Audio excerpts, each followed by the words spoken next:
in response to the question about how do we, each one of us, how do we make this apostolic exhortation, how do we make that a part of our life?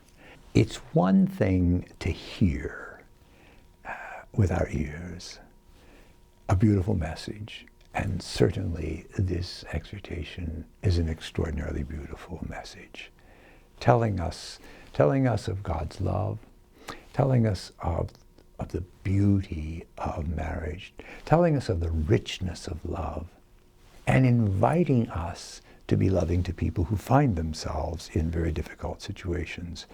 But I think each one of us has to take it upon ourselves to be that evangelizing disciple who says, you know, there have to be ways in which I can tell the story.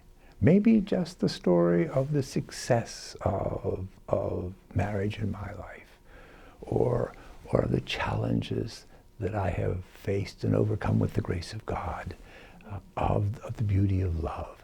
You know, the very title of this, The Joy of Love. Living and not being afraid to say, you know, in my life, I find God is the source and font of the love I experience, that Jesus is there for me as we make our way, and that sharing that love with others becomes for me a reflection of God's very presence in the world. The challenge of this apostolic exhortation is not just to hear and not just to know, but to do.